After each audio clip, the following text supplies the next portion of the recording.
मैं बहुत सम्मान के साथ बेहद वरिष्ठ देखिए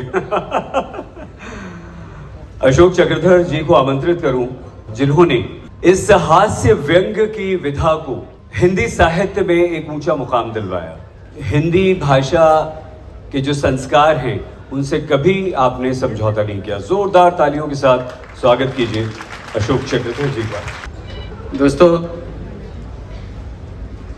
ये बड़े सौभाग्य की बात है कि आज तक ने अपना ये कारवां इस मुकाम पे ला दिया है कि आप सबके लिए एक ज़रूरत बन गया है ये कार्यक्रम।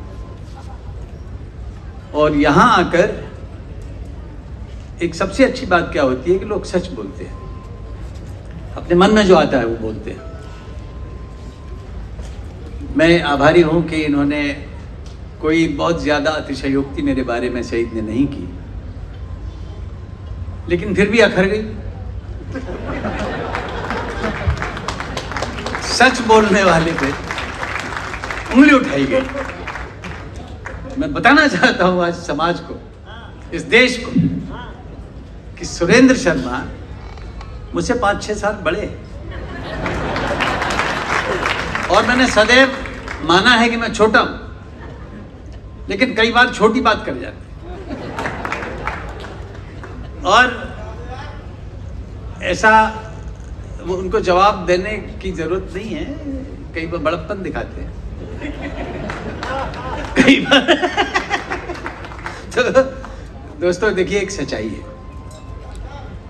वो सच्चाई अभी मैं आज बता रहा हूं कि सन 1963 में मैं पहली बार लाल किले के कवि सम्मेलन में आया था, और अभी एक पिछले दिनों एक इनके साक्षात्कार से पता लगा कि इनकी शुरुआत हुई थी सन 66-67 में। तो जितने साल मैं छोटा हूं उतना ही पहले से मैं लग गया, क्योंकि बराबरी तक तो आना ही है ना भाई। नहीं, ये कोई बड़ी बात नहीं है, लेकिन मैं आज इस मंच पर अपील करता हूं सुरेंद्र शर्मा से कि भविष्य में ऐसी कोई टिप्पणी न करने की शपथ खाएं, क्योंकि मैं उनसे छोटा हूं, सदैव छोटा रहूंगा। और ईर्ष्या नाम की कोई चीज नहीं उनके अंदर है, लेकिन कई बार मजबूरी हो जाती है तो बंदा कुछ तो बोलेगा ना। तो जब ये बोल गए तो हम भी बोलते हैं। सुनिए, थोड़ा सा दूरी बढ़ा लेता हूं,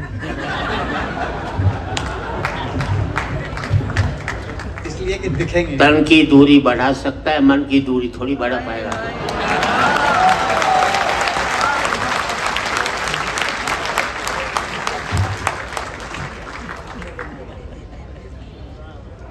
देखिए, दूरियां मजबूरियां नहीं होती हैं, और प्रेम अगर न हो तो वैसा भी नहीं होता जैसा होता रहता है।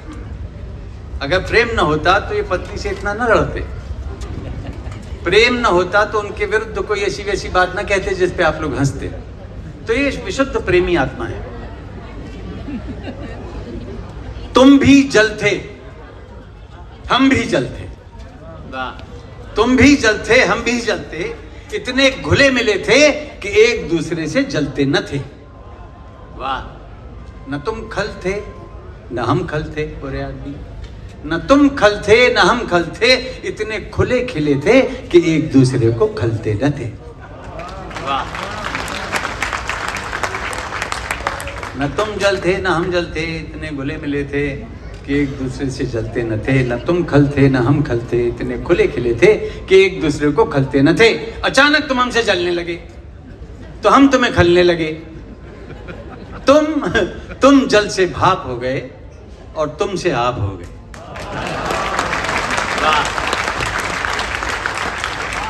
ये कविता आज फिट हो गई है, इन पे नहीं लिखी। दरअसल मैं ये मानता हूं कि मेरे शब्द नहीं है, डूबते को सहारे के तिनके हैं। और मेरे भी कहां हैं वो शब्द, पता नहीं किन किन के हैं। आपके हैं, इनके हैं, इनके हैं, जिनके हैं। लो, मैं भी तुम्हें दे रहा हूं गिन गिन के, हो सको तो हो जाना इनके इनके। मेरे शब्द नहीं, डूबते को सहारे के तिनके।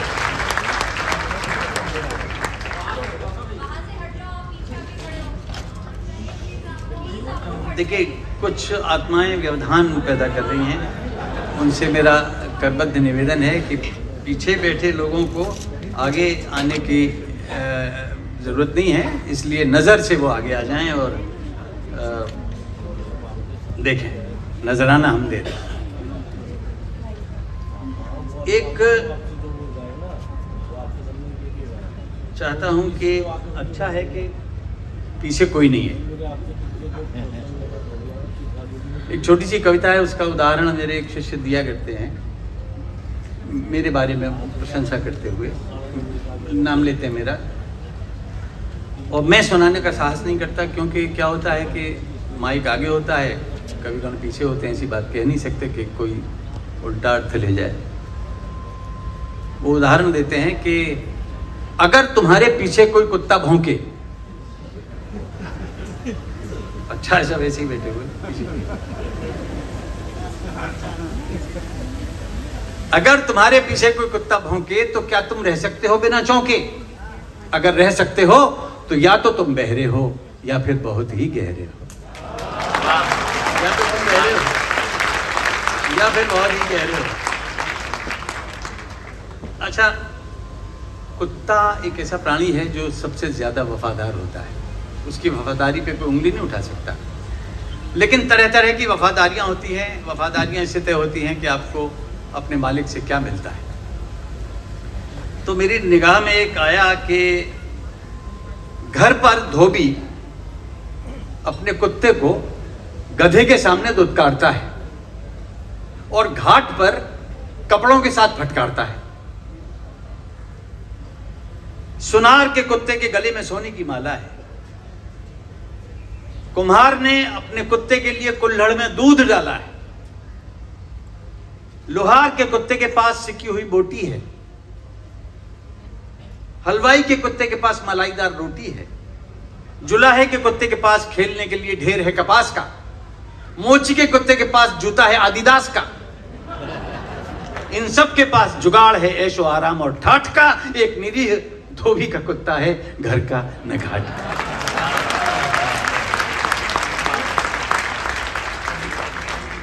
अब एक प्रयोग जिसकी शुरुआत तो बहुत बरस पहले हुई थी, लेकिन पिछले दिनों मैंने उसको पूरा किया। और वो पूरा क्यों किया कि भाविश अग्रवाल नाम के एक तकनीकी योग्य युवा हैं जो आर्टिफिशियल इंटेलिजेंस के इलाके में काम कर रहे हैं। और मैं आप सबसे कहूंगा कि आर्टिफिशियल इंटेलिजेंस को दुश्मन ना समझो, उसमें थोड़ा थोड़ा लग जाओ। मैं लगा हुआ हूँ, 75 साल का आदमी, तो आप भी करिए। और उसमें एक ही नुक्ता बता रहा हूं कि जो जितना बढ़िया प्रॉम्प्ट तैयार करेगा चैट जीपीटी या O4 के लिए, वो उतना ही अच्छा रिजल्ट पाएगा। सूत्र बता दिया मैंने आपको, बाद में इसकी व्याख्या करना और प्रयोग करके देखना। तो साहब, एक जो भाषिक इसका भावेश का मैंने नाम लिया, उसने अपना प्रोजेक्ट का नाम रखा है हाथी। तो उससे मुझे याद आई एक बात कि मैंने आमिर खान साहब मिले थे, रानी मुखर्जी मिली थी, तब उनकी एक पैरोडी की थी उनके गाने की, एक ही अंतरा बनाया था।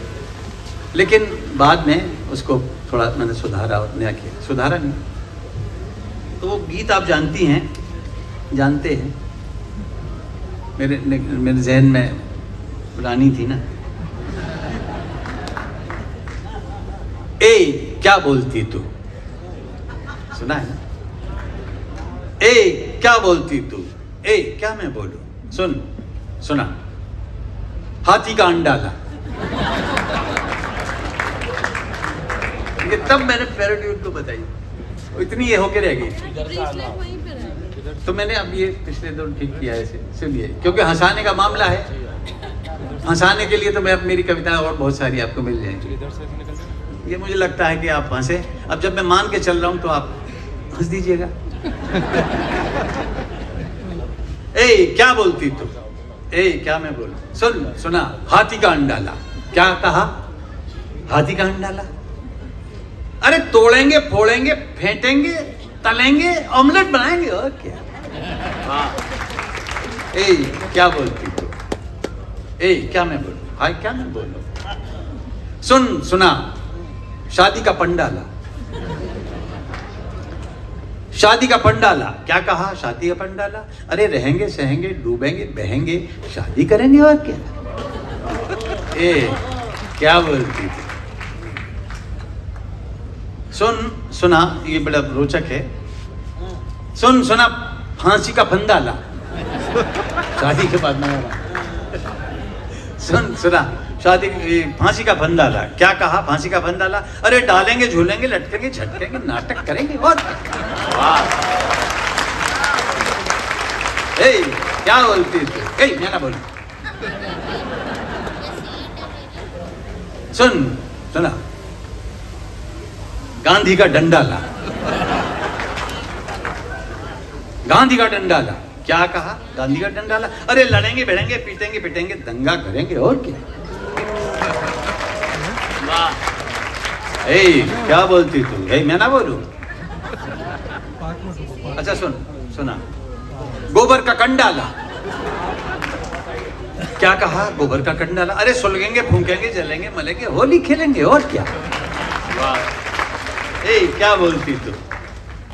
मैं क्या बोलूं? सुना ये संवेदनशील है। सुना पार्टी का चंदाला, पार्टी का चंदाला, क्या कहा? पार्टी का चंदाला, अरे मंडे से संडे तक झंडे से डंडे से राज करेंगे और क्या।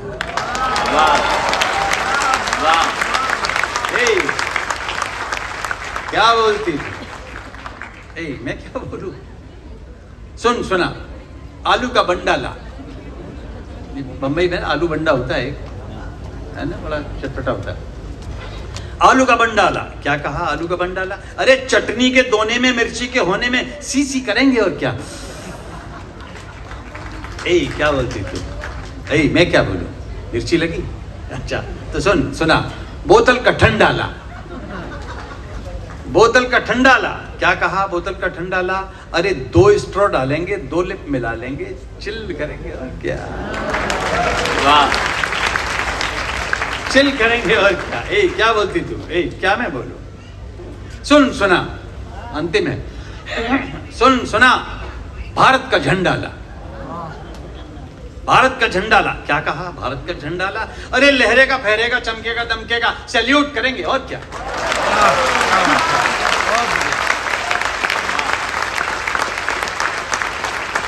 क्या बोलती तू? हाँ बोलूं। तू अगर दरिंदा है तो ये मसान तेरा है। क्या करेगा दरिंदा? इस मसान को बढ़ाएगा। तू अगर दरिंदा है तो ये मसान तेरा है, अगर परिंदा है तो आसमान तेरा है। वाह वाह, ये आशीर्वाद देते रहिए। तू अगर दरिंदा है तो ये मसान तेरा है, अगर परिंदा है तो आसमान तेरा है। अरे तबाहियां तो किसी और की तलाश में थी, तबाहियां तो किसी और की तलाश में थी, कहां पता था उन्हें ये मकान तेरा है। कहां पता था उन्हें ये मकान तेरा है। और छलकने मत दे अभी अपने सब्र का प्याला, छलकने मत दे अभी अपने सब्र का प्याला। ये सब्र ही तो असल इम्तिहान तेरा है, ये सब्र ही तो असल इम्तिहान तेरा है। अरे न बोलना है तो मत बोल, ये तेरी मर्जी, तेरी चुप में भी मुकम्मल बयान तेरा है। न बोलना है, बात गहरी कही है मैंने, आपने ठहरी तालियां बजाई। न बोलना है तो मत बोल, ये तेरी मर्जी, तेरी चुप में भी मुकम्मल बयान तेरा है। और गजल को कहते हैं मोहब्बत की ज़बान, इसमें डांटा भी जा सकता है। जहां मैंने छोड़ी थी बात उसको यहां पूरी करता हूं। सर्वेश सुनना, तू चाहे कोई भी हो, डांट रहा हूं, तू चाहे कोई भी हो, चाहे कोई भी तू हो खड़ा सलीके से, ये मां की लोरी नहीं राष्ट्रगान तेरा है। वाह वाह, ये मां की लोरी नहीं राष्ट्रगान तेरा है। और भुला दे अब तो भुला दे कि भूल किसकी थी, भुला दे अब तो भुला दे कि भूल किसकी थी, भुला दे अब तो भुला दे कि भूल किसकी थी। ये चक्रधर सारा जहान तेरा है, चक्रधर सारा जहान तेरा है। वाह वाह वाह वाह वाह।